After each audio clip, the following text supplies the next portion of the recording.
So let's get started. So hi, everyone. Thank you so much for being here today and spending your lunch hour with us. We are back with another edition of our East Solution Consulting Healthcare webinars. Today, we're going to be talking about data security on the Now platform, PHI, and beyond. So I am going to let them introduce themselves, but we are very lucky to have our platform privacy and security team with us today to take on most of this presenting. Before we do begin, all of you are, I'm sure, familiar with this slide, but we always do have to remind you that we may be talking about things that are on the product roadmap. I actually know, in fact, that we will be. And as a publicly traded company, just make sure that you are making all of your purchasing decisions based on what is publicly available today. So let's talk a little bit about what we're going to be doing today. We'll start with just a short overview of our platform security vision. We know that many of you are at different places on your platform security journey with the platform and with ServiceNow. So we'll talk a little bit about what the vision looks like. We will then pivot to our platform security team, where they'll introduce the concept of ServiceNow Vault. So what do these premium offerings mean? What do they entail? We will walk through a demo of Vault for healthcare organizations.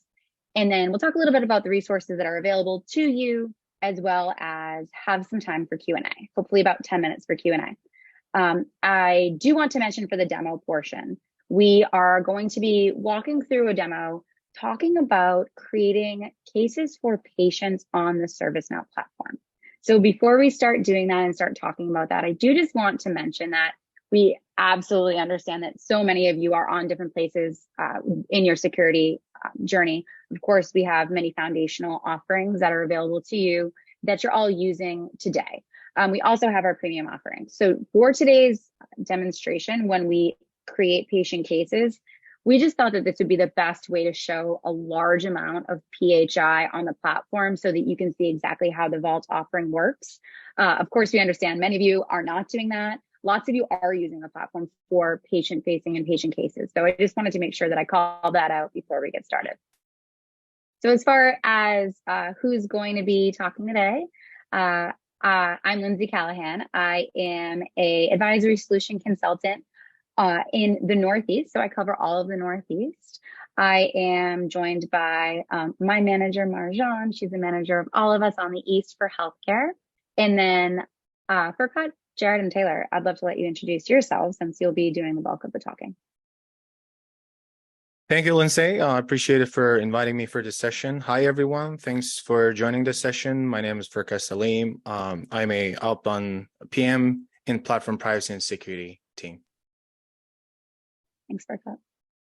Hey, everybody. My name is Taylor Kozinski. I am also on the outbound product management team for platform privacy and security, based in San Diego. And prior to joining this team, I was on the customer side. So in the sense of I was in ServiceNow working with our customers. So it's great to be in front of customers again. And I hope we can share a little bit more about Vault and our data privacy offerings. Hey. I'm Jared Munt. I'm on the product success team here at ServiceNow, working with customers to make sure they get the most out of our products. Been on the platform about 9 years now, doing platform internals, integrations, and security. So looking forward to any of the complicated Q&A questions that you have after we do a demo. Brave to open yourself up to that. Just to begin, before I pass it over to Taylor, I wanted to talk a little bit about our platform security vision and what we mean when we're talking about the various options that are available on the platform for all of you.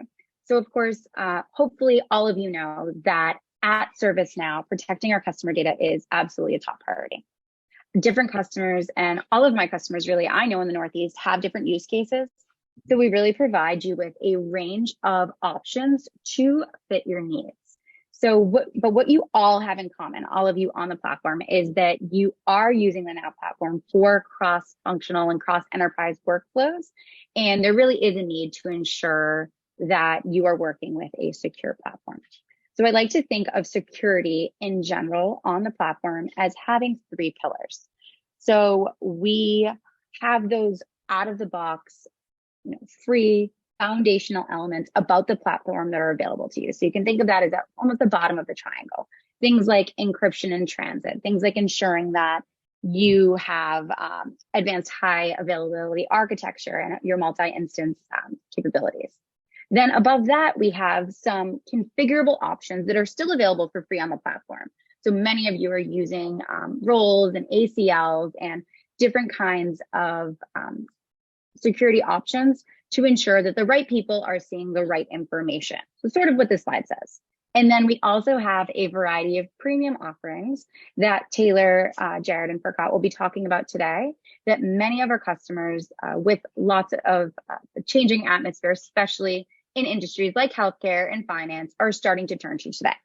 So that's what we'll be talking about, but I did just want to make sure that all of you understand that we know you're all on different places within your journey, and we have lots that it's available already on the platform to suit your needs. So from there, I am going to hand it off to Taylor to introduce to all of you the concept of ServiceNow Vault. Awesome. Thank you, Lindsay. And then we'll just swap screens. Perfect. All right. Perfect. Thank you, Furqat. So to kind of set the stage, right, changing regulations means changing obligations. So as our customers want to do more in ServiceNow, they are adding more sensitive data into their environments.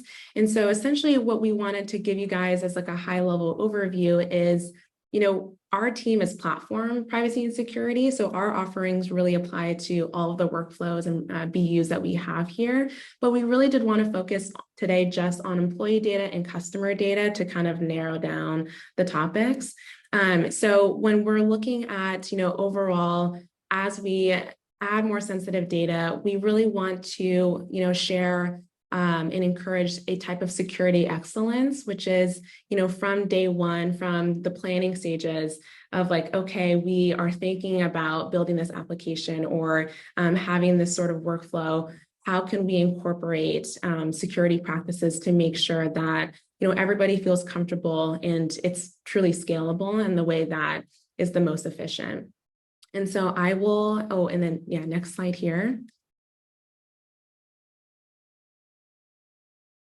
So to give a little context as well as just like the healthcare landscape. So I was able to pull some studies from 2023 and 2022. So security misconfigurations are a critical challenge facing healthcare organizations.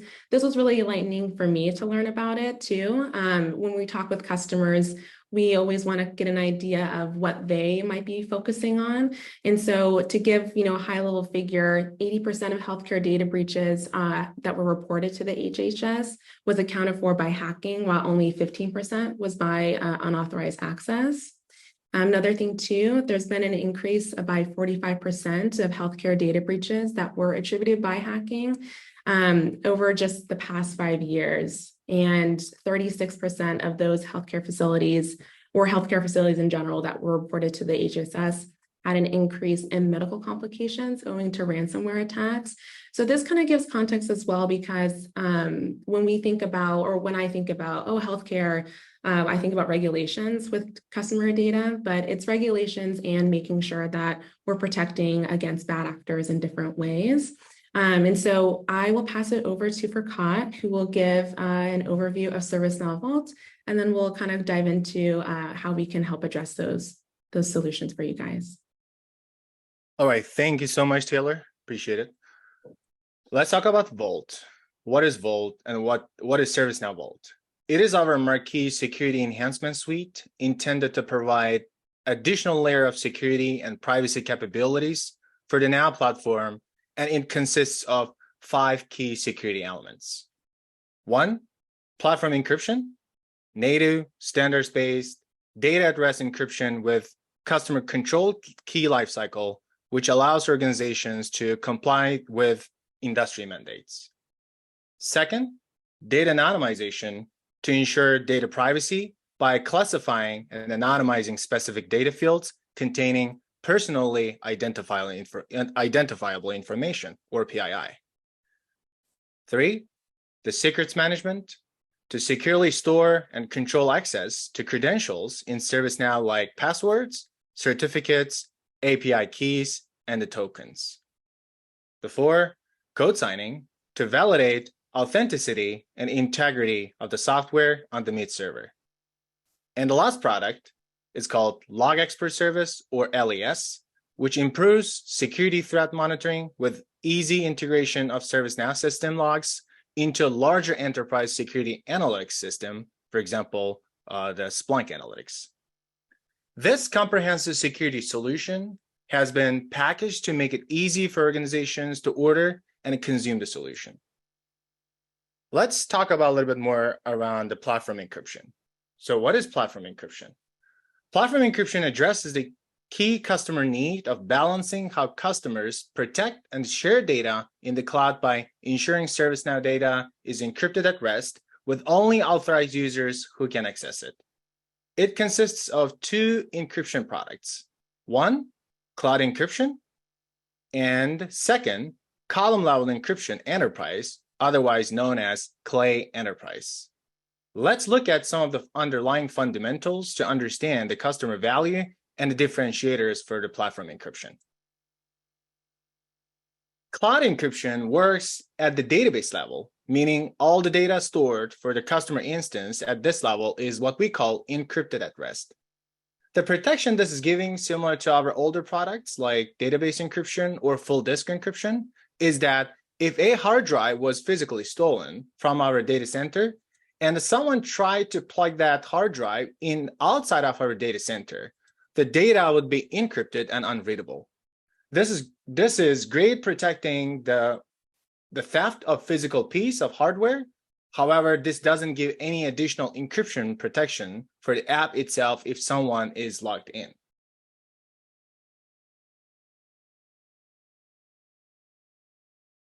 The CLAY Enterprise comes into play. It encrypts the data within the app, and a customer can configure who should see the encrypt data or not. If we look at my instance again, we can see in the green highlighted section that certain information has encrypted in parentheses. This means that I'm logged in as a user that's been given access to this data in the app, but other logged in users would not be able to see this information. The additional benefit of CLAY Enterprise is that the data stored in the database is also encrypted. So the customers using this get the value of app level and the database level encryption with a single product. The difference here is that the benefit is only for the specific fields that customer have applied CLAY Enterprise to, like what you saw in my instance, for example. It won't be all the data like what you get with cloud encryption. But it does provide additional controls to restrict what information can be seen by people logging into an instance and even by our ServiceNow employees. And this is called layering, or defense in depth approach. By applying both cloud encryption and CLAY Enterprise together, customer can get the benefit of protecting all the data at rest in their database with additional app layer protection for specific extra sensitive fields.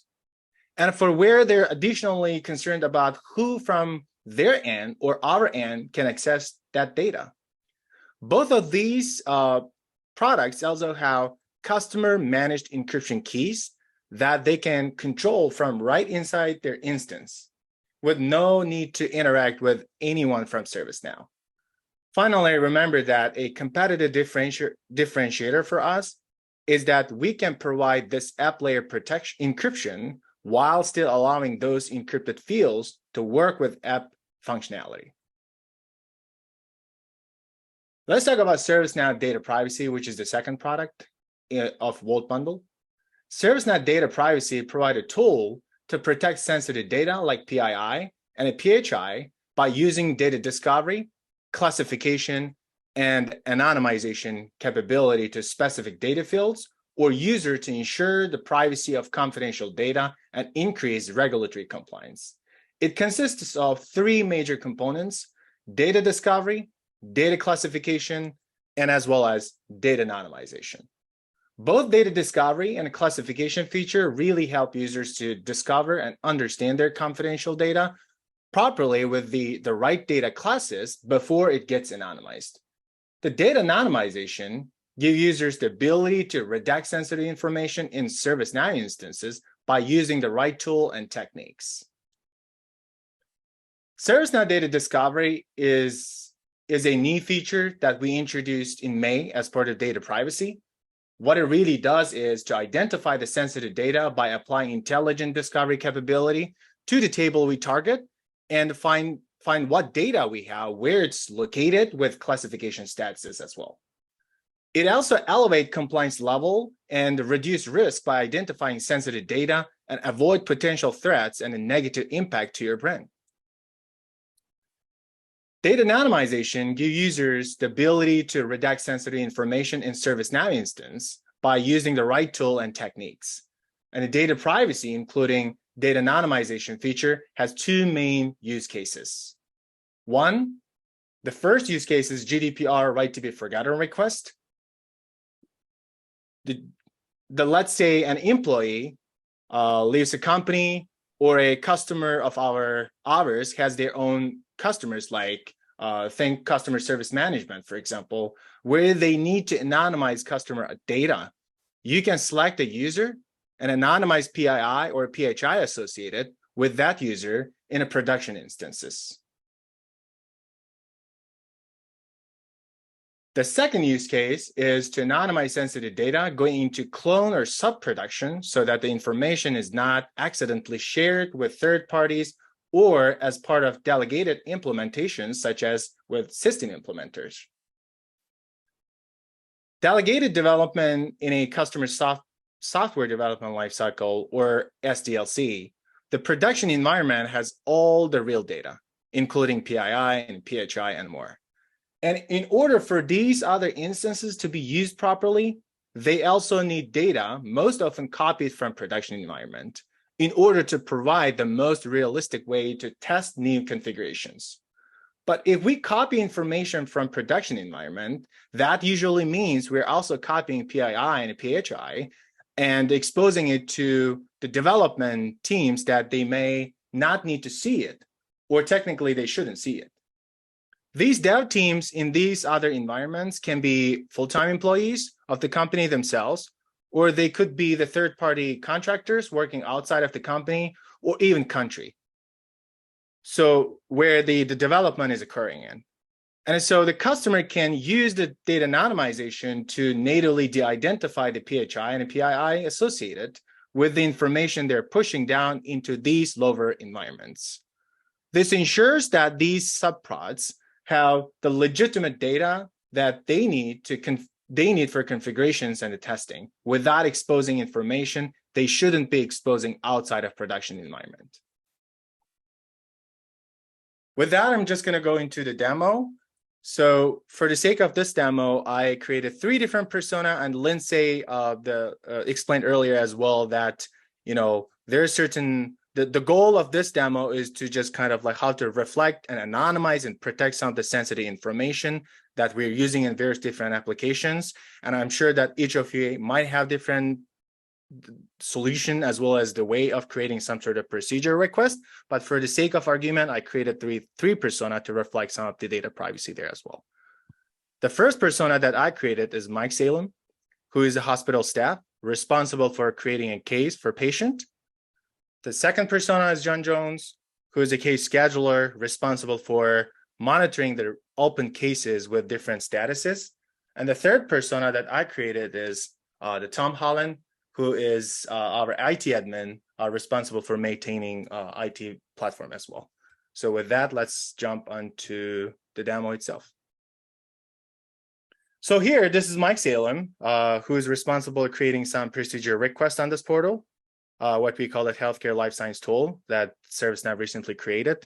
So Mike is gonna create a procedure request for existing patient called Gina Parker. So here Mike comes to the case and I click create a procedure request. With this, he fills all the information about the Gina Parker and they click submit. And here the procedure request for Gina Parker is already created. Now I will switch it over to John, who's responsible for handling these cases. Now this is the workspace for John, and John can see all the procedure requests that is created for other users to make sure that the status is right, it's being proceeded, as well as it's assigned to the right person as well. Now, John can see the procedure request that Mike created on behalf of Gina Parker, and he clicks this. And here he can see all the PHI data here, for example, procedure information, the patient statuses, the requesting practitioner, the other detail and patient information as well. Here you can see all the PHI data is automatically encrypted with the parentheses called encrypted, the symbol here. And this is where our column level encryption enterprise as part of platform encryption bundle comes into picture and protect and encrypt all the personal PHI data here. The reason why you think that John can see all this PHI data is because he has the right policy access as well as the module assigned to him in order to proceed with his work. And I will switch it over to Persona with IT to see how that data will look like. And here John can proceed with other the details of this Gina Parker to make sure that everything is right. As you can see, all the Clay enterprise, the column level encryption is already protecting all these sensitive data here to make sure that it's not exposing to other people who doesn't have the right privilege access to see these data here. Here we can see the patient's information, and again we can see all the PHI data is identified and already reflected and protected here. Now let's take a look at another persona called Tom Holland. Since Tom Holland is our IT admin who's only responsible for maintaining or servicing for IT operation, so he's not required to see any PHI data, but he still can proceed with his work. For example, if Tom can open the exact same table where the PHI data is already located, for example, the procedure request table for Gina Parker as well as other patients, all he can see is just the status as well as priority. The other PHI data is already encrypted. The reason is he doesn't have any privilege access to see or decrypt these data because he doesn't have the right module as well as the policy assigned to him. So this is how the Clay protects column level encryption enterprise protects the data, not only on the database level, but also on the application level as well. Now I'm going to share the screen one more time, and then I'll jump to another demo, which is our data privacy. So before I jump to the data privacy, the section here, so if we look at these two tables, as you can see that one is the patient procedure request table.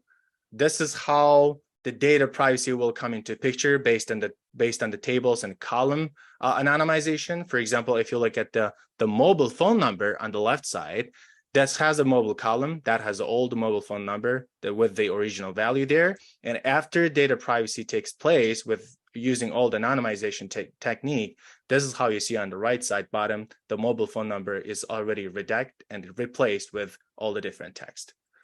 And if you look at the credit card number on the left side, so you can see all the credit card number there as original in the table. But if you look at the bottom, after using data privacy technique, it redact as well as replace all the value based on what technique we chose.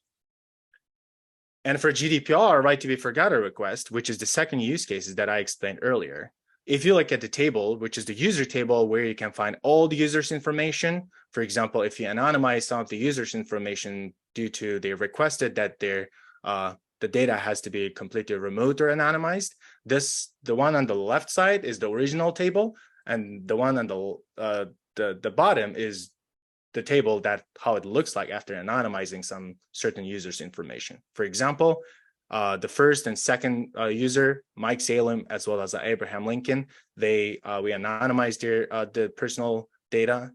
The email, if you look at the email, the value here, after anonymization happened, it completely removed all the email section.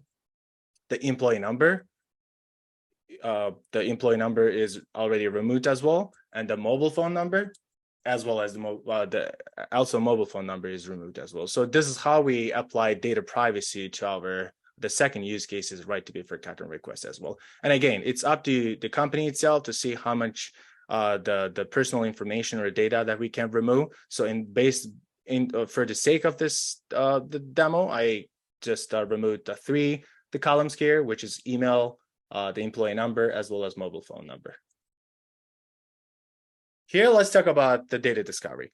So in the previous time, that's the slide, I explained that the data privacy has three major components. One is data discovery and the data classification, as well as data anonymization, which is the right technique to anonymize these data.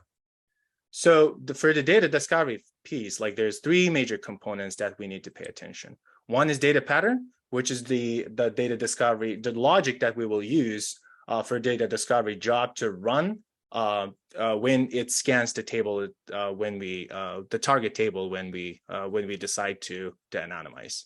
So the second one is the table itself, which table we're going to reflect or we're going to discover, and it really depends upon the user itself, like where you have the PHI data located. For example, in this scenario, we have a patient procedure request table, as well as the patient account table, and where I think that all the PHI data is stored there. So that's why we selected the patient procedure request table and the patient account table to for this data discovery to run and identify some of the PHI data for me.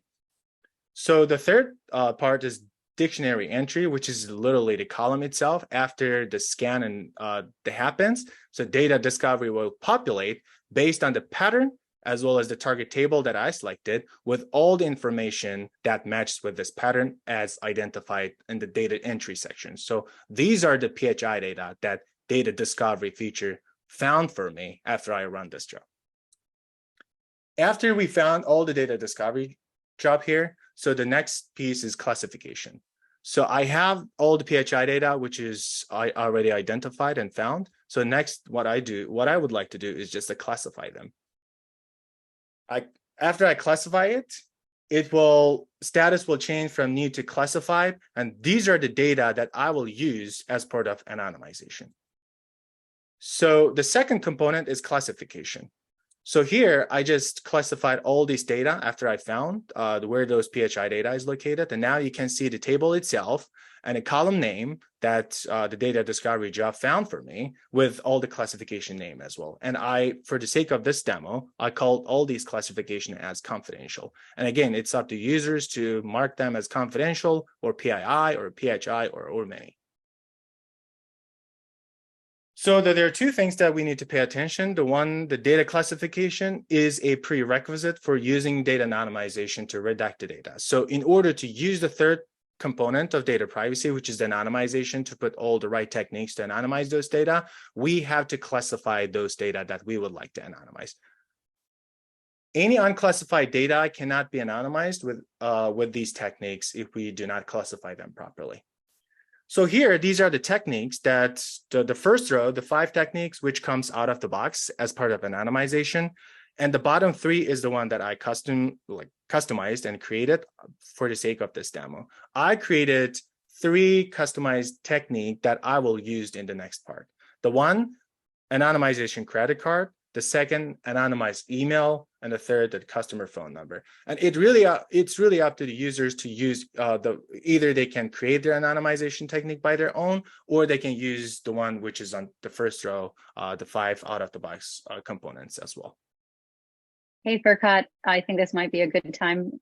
You're doing great. I didn't want to stop you, but at the switch over to this, it looks like someone has their hand up, and I'm also realizing that it's possible that maybe the chat's not working. I want to make sure that Calvin, we saw your hand, and I know we only have 20 minutes. So if there's a question on this piece, do we feel okay about taking it? Sure. Okay, Calvin, I think that I need to. No, you're good, Calvin. Go ahead. Thank you. Okay. Could you talk a little bit more about the discovery? Is it using schedules? Or are we talking about ServiceNow discovery, or are we just talking discovery in general? Are you asking the data discovery piece? Correct.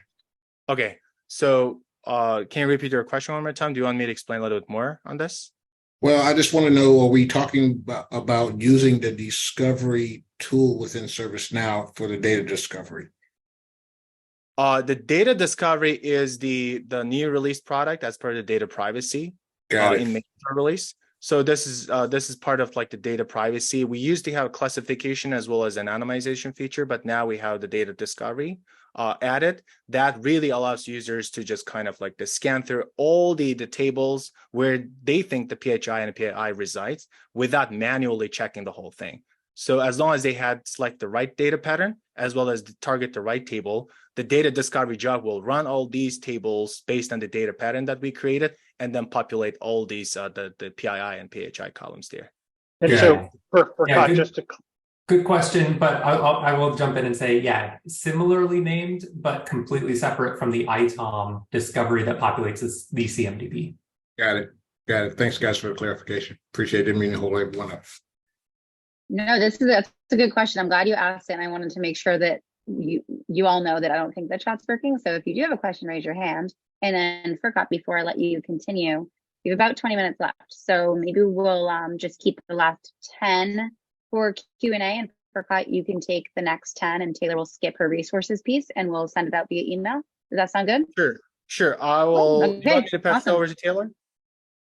No, keep going. I think that Okay. you still have a piece of your demo, so definitely keep going for the next 10 minutes. Yeah, sure. So with that, I'll conclude the data privacy component here. So here you can see that the mobile number is completely changed and replaced with the text called text133, which is already anonymized, and the credit card is already reflected here as well. This is the first use case, table and column based. And the second one is the GDPR right to be forgotten request. As you see the value, the email is already remote, as well as the employee number, plus the phone number as well. So with that, I conclude my presentation and pass it over to Taylor to go over the next slide. Thank you for that. Okay, perfect. So I'll go through these really quickly, and if anything, I'll just be context into what will be sent over email. If you can go to the next slide. Okay, so just to recap for today, we went over, so we are giving context on ServiceNow Vault. Furqat, if you want to forward a little bit to populate the slide.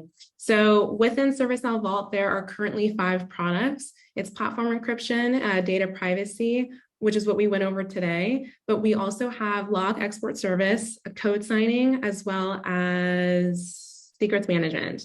So to recap, we went over platform encryption, specifically cloud and column level. So cloud is that data at rest level of encryption. We like to have a layered approach. So cloud encryption is data at rest. And then we have column level encryption enterprise, which is data at rest and data in use. So that is the type of encryption where you're in the application and you can create a module access policy that Furqat was talking about earlier, where it's like, we only want this role to see this, or vice versa, right? And then data privacy, which is what Furqat talked about. We did highlight data discovery and data anonymization today, but just so you guys know, there's also data classification that is part of data privacy as well. And so, of course, if you would like to learn more information, because there's a plethora of knowledge and infinite things you can learn around platform security, to reach out to your SC for more information. And then next slide, Furqat.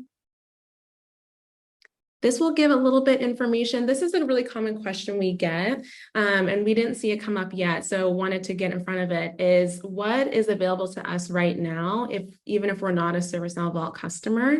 So for column level encryption, I wanted to give a context into what we have available as like a core platform feature that you can turn on today versus something that's more enterprise. This is part of our premium solution, which is available in Vault, as well as platform encryption does exist in its own bundle. So say you're like, I only really want platform encryption, that is also available within has cloud and clay or column level encryption into it as well. And then the next slide, I'll give a little high level overview of data privacy. So we did talk about data discovery and anonymization today. Those were our 2 topics. But as like a highlight again, data classification is also part of Vault. In data privacy, and data classification is also a core feature. So that is also something you guys can leverage today. And then next slide here. So we do have some Academy sessions coming up. We had one yesterday, and then we're having some later this month and into the summer and fall. So I will pause here. We do have a QR code if you'd like to scan it. And I will go to the next one just so you guys can see it. So for the next slide, we have more information around what is available. If you'd like to learn more, we have our social media platforms, but of course, I bet you guys are all familiar with our documentation. So of course, product documentation is the best way to go to see the latest and greatest for the release. But we hope you guys, learn some more that is also forward-looking as well as we roll into Vancouver. And I think that will be the place for Q&A. I will put the QR code here just in case somebody wants to scan it, Taylor. Yes, awesome. Thank you. Perfect. Thank you so much, Taylor and Furqat. We want to open it up. So if you have questions, would love to hear you speak. Just use that raise hand icon and we'll do the needful. Awesome. We have someone. Hey, hi there. Can you hear me? We can. Yeah, we can.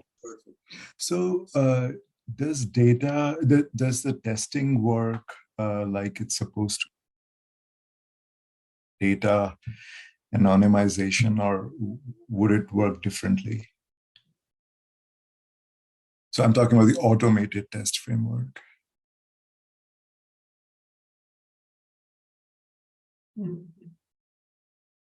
Jared, do you want to take that one? Yeah, you cut out at a section of your question. Do you mind repeating it? Sure. Yeah. So when we are doing data anonymization at that time, does it impact the testing, the automated tests that we have created in any way, or does that remain the same? So if we have couple of tests that we have created. So let's say if we anonymize the data, would that remain same, or will that need to change? And this is Ray. So I think from that perspective, Pankaj, it really comes down to, is the ATF really looking at the data itself? Okay. Or looking at the process, right? So in most cases, what we're looking at is that the data, PII data, you're not necessarily testing unless you're testing, this feature, right? Did we anonymize it or not? Maybe that's what you're testing, because the idea here is really protecting your PII, PHI type of content. So we really don't want that stuff in your non-prod environment, and making sure that those things are securely encrypted or anonymized so that you don't run into any legal or regulatory issues. That makes sense. Thank you, Ray. Yeah, I don't see any problem with, if you were testing out, for example, that right to be forgotten use case and sanitizing an individual's records.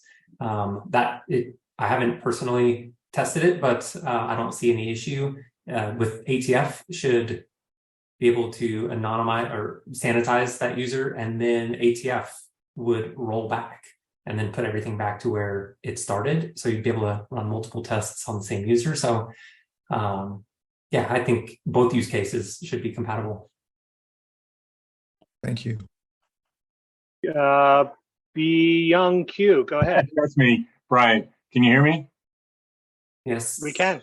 How does this? I'm interested in the module encryption. How does this dovetail with EMR help? Because we have implemented EMR help, and I'm just curious about the modular restrictions.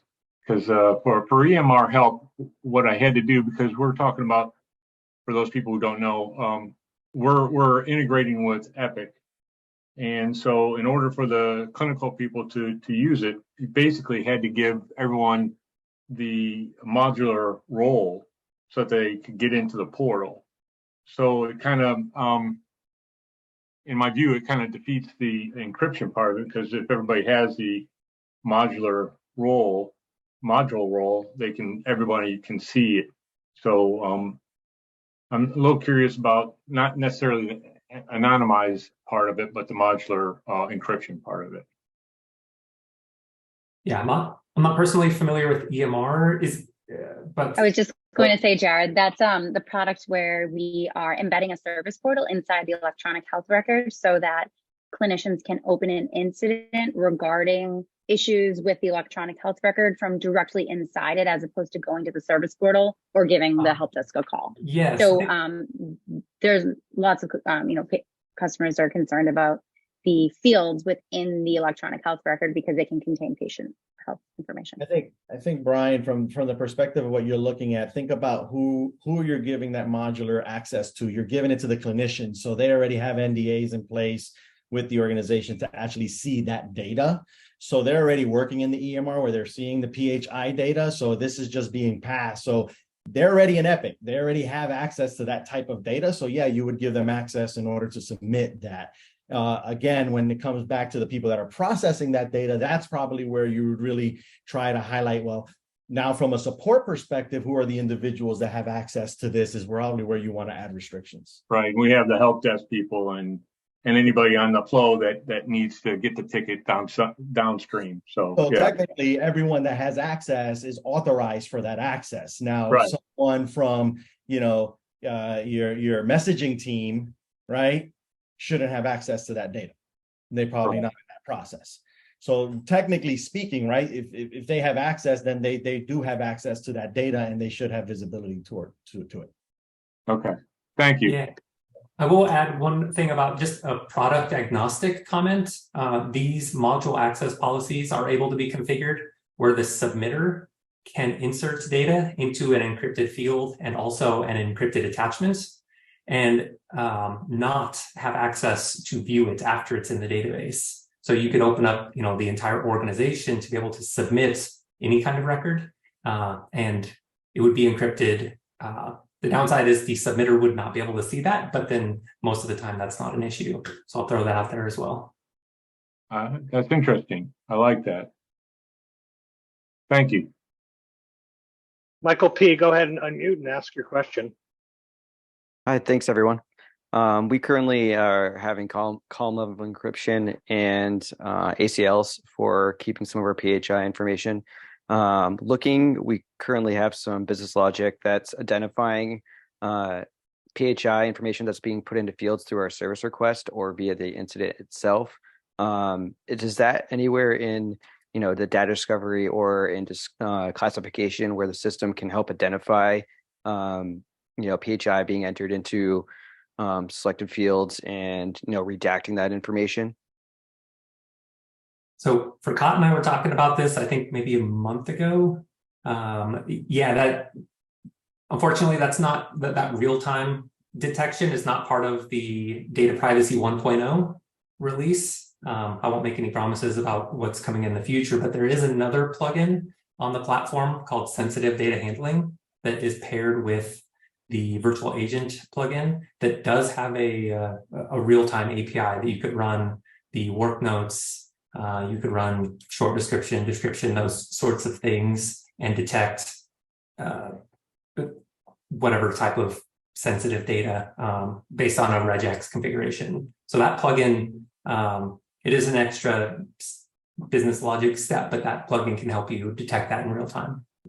That's great to hear because currently we have to receive feedback from someone that's been entered, and then we're redacting it via scripts in the background. So great to see there's another plugin tool that we can use and utilize. So thank you very much.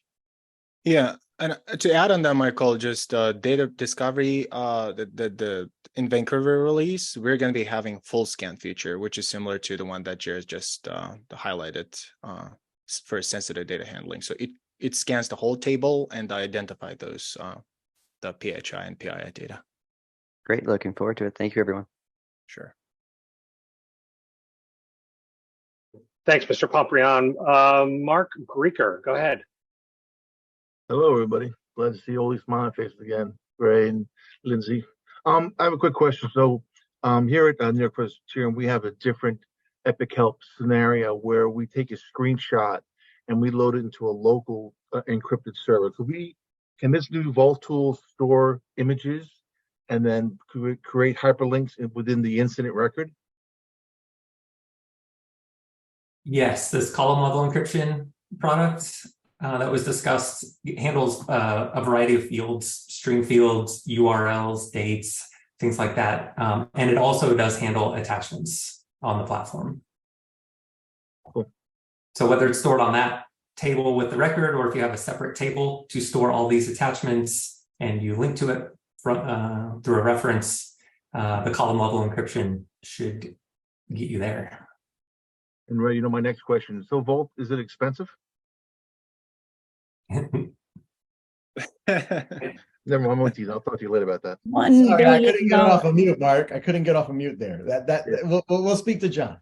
Yeah, okay. Yeah, we have our meeting. We will speak in 5 minutes if you want. Yeah, thank you. Great presentation. Thanks, Mark. And for all of you, I mean, of course, we've already mentioned this a few times, but this was, of course, only 50 minutes. We would love to connect if you have more questions, if you want to dive in deeper, learn about something like pricing. You can always reach out to any of your SE and your AE. Do we have any other hands up? I don't see any right now. Should we do a last call for hands up?